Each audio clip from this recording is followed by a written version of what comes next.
جسے اپنی تقدیر پر یقین ہوتا ہے وہ اپنے اوپر آئی مصیبتوں سے نہیں گھبراتا۔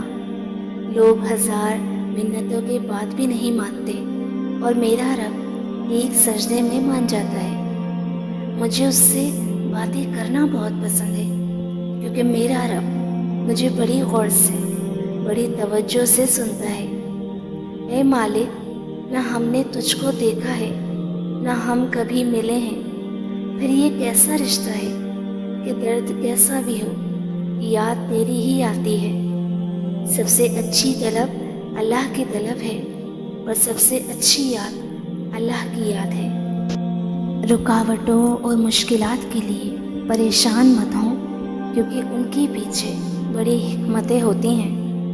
یہ آپ کا راستہ نہیں روکتی بلکہ بہترین راستے پر لے جانے کے لیے آتی ہیں۔ یہ راز تو میزان عمل پر ہی کھلے گا۔ ہر شخص کہتا ہے وفادار ہم ہی ہیں۔ انتظار کرنے کی صلاحیت کو صبر نہیں کہا جاتا بلکہ انتظار کے دوران اپنے آپ کو سنبھالے رکھنے کی طاقت صبر کہلاتی ہے۔ بعض دفعہ اللہ آپ سے کچھ چیزیں اس لیے بھی دور کر دیتا ہے تاکہ آپ اور اللہ باقی رہ جائیں۔ جو شخص اللہ کے علاوہ کسی اور سے عزت و محبت کا طلبگار بنا رہتا ہے اسے وہ عزت ہی برباد کر دیتی ہے۔ علم رکھنے والے سے لڑنا آسان ہوتا ہے پر یقین رکھنے والے سے لڑنا بڑا مشکل ہوتا ہے۔ سنو، درد اللہ سے بانٹ لو تو روح کو بھی سکون آ جاتا ہے۔ خدا کو وقت دینے سے خود کا وقت سدھر جاتا ہے۔ تمہیں مشکل میں ڈالنے سے پہلے وہ اس مشکل سے نکلنے کا وسیلہ بناتا ہے۔ تم غم نہ کرنا کہ دنیا تمہارے ساتھ نہیں، بلکہ خوش ہونا کہ دنیا کا مالک تمہارے ساتھ ہے۔ تمہارا یہ مقصد ہونا چاہیے کہ مجھے لوگوں کو نہیں بلکہ اپنے اللہ کو راضی کرنا ہے۔ اگر آپ کے سکون کا تعلق کسی شخص سے ہے تو یقین جانیے آپ سکون میں نہیں رہتے، اور اگر آپ کے سکون کا تعلق اللہ کی ذات سے ہونا تو یقین جانیے آپ سکون میں ہی رہتے ہیں۔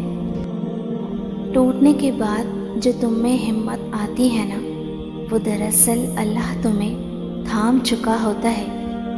جانتے ہو اللہ تمہارا امتحان کیوں لیتا ہے؟ تاکہ تم صابر رہو۔ آزمائش میں ڈالتا ہے تاکہ تم شکر گزار رہو۔ رلاتا ہے تمہیں تاکہ تم صاف دل رہو، اور پتہ ہے چپ بھی کرواتا ہے تاکہ اس پر یقین رکھو۔ اللہ سے مانگو، پھر مانگو اور مانگتے ہی رہو۔ وہ دے گا، وہی دے گا اور وہی دے سکتا ہے۔ یاد رکھو وہ رب تمہیں آزماتا ضرور ہے مگر بے سہارا اور تنہا کبھی نہیں چھوڑتا۔ مشکل وقت دنیا کا ایسا جادوگر ہے جو ایک پل میں آپ کے چاہنے کے دعوے داروں کا چہرہ بے نقاب کر دیتا ہے۔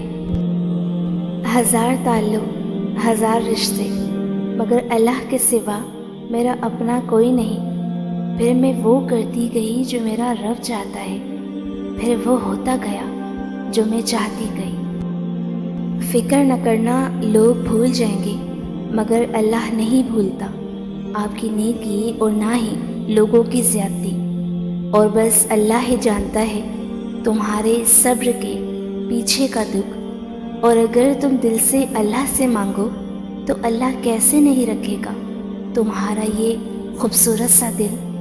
تو ویورز، ویڈیو اچھی لگی ہو تو لائک کر کے ہماری حوصلہ افزائی بھی کر دیجیے گا، اور اس ویڈیو کو اپنے دوستوں اور فیملی کے ساتھ ضرور شیئر کیجیے گا، اور ایسی ہی مزید خوبصورت ویڈیوز کے لیے ہمارا چینل بھی ضرور سبسکرائب کیجیے گا۔